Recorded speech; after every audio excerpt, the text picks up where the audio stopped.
c'est une question compliquée, c'est-à-dire, comme je ne suis pas essentialiste, je ne pense pas que le fait d'être une femme vous rend féministe. Hein. Et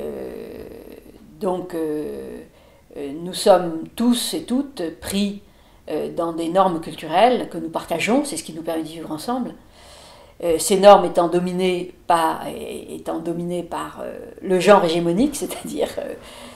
le masculin. Et donc, d'une certaine manière, on peut dire que nous avons aujourd'hui encore, parce que nous vivons dans un monde dominé par les hommes, nous avons en grande partie intériorisé la légitimité de cette domination. Ceci étant dit, l'émancipation, le mouvement d'émancipation des femmes est une réalité et il est le résultat de prise de conscience qui est lui-même le résultat du caractère insupportable des situations de domination pour des êtres humains qui essaient de se considérer comme des êtres humains, c'est-à-dire ayant les mêmes droits que les autres êtres humains,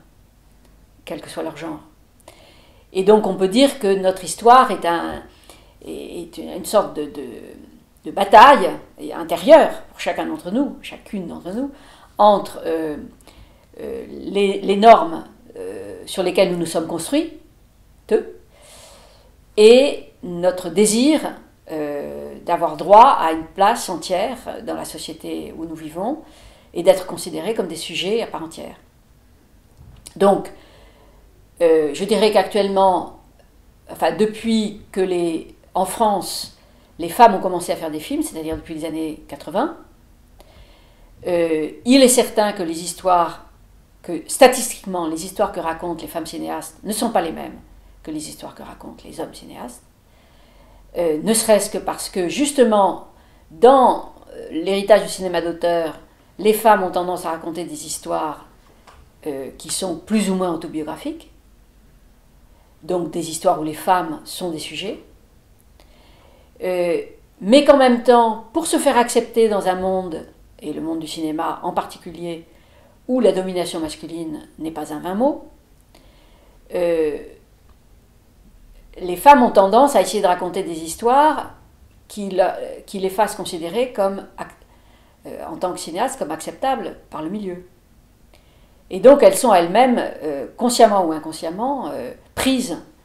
entre ces deux feux, raconter des histoires qui soient les leurs, et raconter des histoires qui soient acceptables pour le milieu. De là le constat que très souvent, les premiers films des femmes cinéastes sont des films extrêmement forts sur ces questions de domination genrée,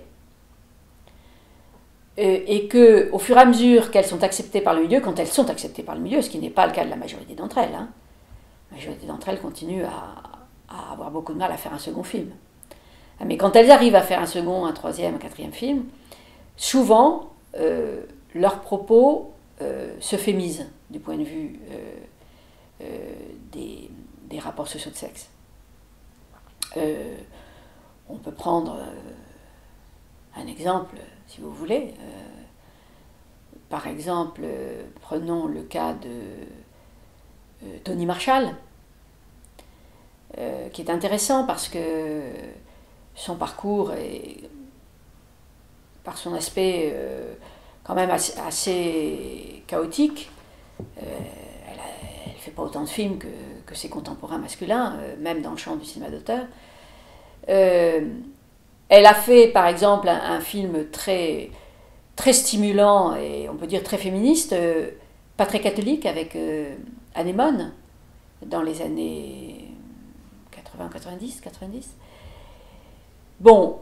elle est restée longtemps un peu marginale, et puis il y a eu le succès de Vénus Beauté Institut, et c'est un succès qui est intéressant parce que il témoigne de cette contradiction. Le personnage qui est au centre de ce film, qui est quand même un film choral féminin, bon, ce qui est en soi une nouveauté, mais le personnage principal est interprété par Nathalie Baye, qui à l'époque a déjà plus de 40 ans, ce qui est déjà une nouveauté, parce que dans le cinéma des hommes, en général, face à des hommes qui ont souvent un âge avancé, on a de préférence des femmes beaucoup plus jeunes, supposées désirables. Donc dans ce film Vénus Beauté Institut, où on a des femmes d'âges différents qui sont toutes prises au sérieux par le film, eh bien à un moment, enfin le film qui au début a l'air d'essayer de parler de la condition de femmes qui n'appartiennent pas au milieu de l'élite cultivée, hein, elles sont employées dans un institut de beauté. Bon, dans le contexte français, c'est effectivement très peu valorisé et valorisant. Donc, le personnage principal a plus de 40 ans, elle vit seule, et ce que le film essaie de nous dire, c'est comment elle fait avec sa vie, avec ses exigences d'autonomie. L'idée même de dire qu'une femme qui est employée dans un institut de beauté a des exigences d'autonomie, ça c'est extrêmement innovant, hein, puisque quand même je dirais que le regard le plus fréquent dans la société française sur les femmes employées, c'est par exemple celui de Chabrol dans Les Bonnes, un regard extrêmement méprisant. Donc là, on a un regard valorisant sur des femmes de milieu populaire, sauf que, à mi-parcours, ce discours qui essaie de dire les difficultés de ces femmes, je dirais, bascule dans un schéma romantique où cette femme est l'objet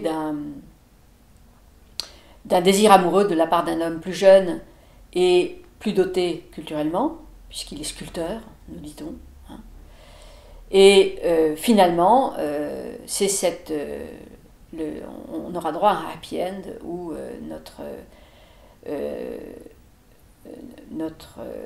héroïne finalement acceptera l'amour de cet homme comme le film nous présente cette relation amoureuse comme une fin heureuse. Bon, ce qui est à la fois tout à fait invraisemblable et extrêmement discutable, mais en même temps, on